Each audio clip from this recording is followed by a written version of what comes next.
CITU branch రాష్ట్ర నాయకులు జీడీకే2 England గని కార్మికుల మౌలిక సౌకర్యాల సాధన కోసం గేట్ మీటింగ్ ధర్నా నిర్వహించడం జరిగింది. ముఖ్య అతిథిగా హాజరైన సిఐటియు రాష్ట్ర కార్యదర్శి ఎరవల్లి ముత్యంరావు మొండే శ్రీనివాస్ మాట్లాడుతూ గనిపై ఉన్న స్థానిక సమస్యలపై ఉద్యోగస్తులు అనేక విషయాలు సిఐటియు నాయకత్వానికి తెలియజేయడం జరిగింది. ఆ డిమాండ్నే వినతిపత్రం తయారు చేసి ఉద్యోగస్తుల అందరితో మా నాయకత్వం సంతకాల సేకరణ చేయించడం జరిగిందన్నారు. ఎక్కడ చూసినా చెత్త చెదారం, వానకు ఉరిసే రేకులు మరియు గదులు, వెలుతురు లేని దారులు, పాములు, కుక్కల, దోమల బెడదల, సౌకర్యవంతంగా లేని నీటి పంపులు, కార్మికుల వస్తువులు భద్రపరచుకోవడానికి లాకర్లు లేక ఇబ్బందులు పడడం, అలాగే యాక్టింగ్ల సమస్య, పని ఒత్తిడి తదితర కారణాలతో టెక్నీషియన్లు లేక ఇబ్బంది పడుతున్నారని ఆవేదన వ్యక్తం చేశారు. సమస్యలు ఏమిటో మీ దృష్టికి తీసుకొచ్చి నాకు తెలిసి మన ఇక్కడ ఉన్నటువంటి నాయకత్వం మీ అందరితో సంతకాలు కూడా చేయించి ఉంటారు. ఇప్పుడు వాటన్నిటినీ మీ సంతకాలతో కూడినటువంటి వినతి పత్రాన్ని మనం అందరం వెళ్ళి ఈరోజు మన అధికారులకు ఇవ్వాల్సినటువంటి అవసరం ఉంది. అవి పరిష్కరించమని అడుగుతాం. అవి పరిష్కరించకపోతే పోరాట మార్గాన్ని కూడా ఎంచుకుంటాం. దానికోసం మనం ఈ కార్యక్రమాన్ని నిర్వహిస్తూ ఉన్నాం. ఈరోజు టూయింగ్ లైన్ మైన్ మీద వచ్చినటువంటి సమస్యల్ని మనం పరిశీలిస్తే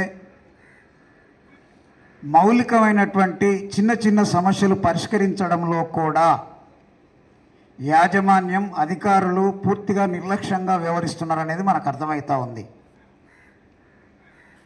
కార్మికులు తెచ్చుకున్నటువంటి బాక్సులు కూర్చొని తినడానికి కావలసినటువంటి షెడ్డు దిక్కులేదు. ఇక్కడ కార్మికులు తాగేటువంటి మంచినీరు దగ్గర నాసు పేరుకపోతుంది, దాన్ని క్లీన్ చేసే దిక్కులేదు. ఇక్కడ వివిధ కేటగిరీలకు సంబంధించినటువంటి కార్మికులకు అదే రెస్ట్ రూములకు సంబంధించినటువంటి సౌకర్యం కూడా ఇక్కడ సరిగా లేదు. లాకర్లు లేవు. ఇట్లా ఇవన్నీ చిన్న చిన్న సమస్యలు. అంటే లాకర్లు ఏర్పాటు చేయడానికి కూడా డబ్బులు లేవా సింగరేణి దగ్గర? రెస్ట్ రూములు ఏర్పాటు చేయడానికి డబ్బులు లేవా? పేరుకపోయిన నాసును తీసేయడానికి మనిషిని పెట్టి పని చేయించేటువంటి శక్తి కూడా సింగరేణి దగ్గర లేదా? యాజమాన్యానికి లేదా? అధికారులకు లేదా? చెప్తున్నారు కదా, కుక్కలు ఒక దిక్కు మనుషులు ఒక దిక్కు తింటున్నామని. మరి ఇది ఎందుకు అధికారులకు కనబడట్లేదు? ఈ చిన్న చిన్న సమస్యలు పరిష్కరించడానికి కూడా సింగరేణి దగ్గర డబ్బులు లేవు, మాకు శాత కాదు అని చెప్పాలి అధికారులు. లేదంటే కార్మికులు ఏముంది, వాళ్ళు పని చేస్తారు, మేము అదిరిస్తాం, బెదిరిస్తాం, మేము ఏమైనా చేస్తాం, కాబట్టి వాళ్ళు పనిచేయడమే వాళ్ళ బాధ్యత తప్ప వాళ్ళ హక్కులు అడగద్దు, సౌకర్యాలు అడగద్దు అనేటువంటి ఒక అహంకారంతో వ్యవహరిస్తున్నారా? అట్లాంటి అహంకార పద్ధతి వ్యవహరిస్తే చూస్తూ కూర్చోవడానికి Singareni colonies employees union, Singareni కార్మికులు సిద్ధంగా లేరని ఈ సందర్భంగా యాజమాన్యానికి హెచ్చరిక చేస్తూ ఉన్నాం. సౌకర్యాన్ని మెరుగుపరచమన్నాం. ఖ్యాతి ల్యాబ్ సెంటర్ పెట్టారు. ఖ్యాతి ల్యాబ్ దాదాపు 10-20 కోట్లతోటి అది పనులు నడుస్తూ ఉన్నాయి. ఖ్యాతి ల్యాబ్ సెంటర్ అంటే మన గుండెకు సంబంధించిన వ్యాధులకు సంబంధించి సపరేట్ విభాగం. దాన్ని మేము నిర్వహించలేమని చెప్పి కాంట్రాక్ట్ ఇచ్చారు. దానికి గుండె ఆపరేషన్కి అనుభవం లేని డాక్టర్ కాదు, రేణి హాస్పిటల్ బొక్కల డాక్టరు, వాళ్ళకి కాంట్రాక్ట్ ఇచ్చారు. దాదాపు 7 సంవత్సరాలు 40 కోట్లు. అక్కడ మనకు 5 సీట్లు, ఇతరులకు 5 సీట్లు. అంటే 5 సీట్లు అంటే 5 బెడ్లు, నీకు 5, పక్క పంట మన గవర్నమెంట్ ఎమ్మెల్యే చెప్పిన వాళ్ళకి 5, 10 బెడ్లు. మరి నీకు రోగ నిర్ధారణ జరుగుతుందా? నీ రోగం నయమవుతుందా? అంటే నీ అనారోగ్యాన్ని కూడా ప్రైవేటీకరణ చేసిండో. ఇదేందా అని మేము అడిగినాం.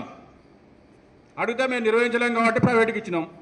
ఇప్పుడు ప్రైవేట్కి ఇస్తే వాడేం చెప్తాడు, మనం చేసిన పనులన్నింటినీ మొత్తం కూల్చేసి వాడు మళ్ళీ నిర్మాణం చేస్తాడు. మనం చేసిన పనిలో 10-20 లక్షలు నష్టము, వాడికి ఇచ్చింది నష్టము. వాడు సపరేట్ కట్టాలి. ఖ్యాతి ల్యాబ్ సెంటర్ సపరేట్ కట్టి వాడు నిర్వహించాలి. కానీ మనమే నిర్వహించాలి, మనదే బిల్డింగు, ఓన్లీ డాక్టర్ వాళ్ళు ట్రీట్మెంట్ జరుగుతుందట. మరి నమ్మకంగా జరుగుతుందా, ఎట్లా జరుగుతుందో అని చెప్పేది మేము కూడా క్యాథలాబ్ సెంటర్ రాజిరెడ్డి గారు మేము వెళ్ళి చూసినాం. అది ప్రైవేటీకరణ అయితే మన ఆరోగ్యానికి అయితే రక్షణ అయితే ఉండదు. నాకైతే నమ్మకం లేదు. అంటే ఇలాంటి పరిస్థితులు సింగరేణిలో ఈరోజు ఉన్నాయి. ఈ అన్నిటి మీద గుర్తింపు సంఘం కానీ ప్రాతినిధ్య సంఘం కానీ మాట్లాడకుండా ఈరోజు తమాషా చూస్తూ ఉన్నారు. కార్మికులంటే విలువ లేకుండా చేస్తూ ఉన్నారు.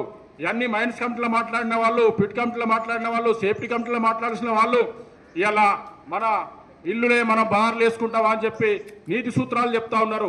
ఈ నీతి సూత్రాలు కాదు, ఒక కార్మిక సంఘంగా కార్మికులుగా కార్మికుల అవసరాల కోసము పనిచేయవలసిన యూనియన్గా ఉండాలి తప్ప కార్మిక వ్యతిరేకంగా ఉంటే నిన్ను ఏనాడు కూడా కార్మికులు క్షమించారని చెప్పి ఈ సందర్భంగా తెలియజేస్తూ అవకాశం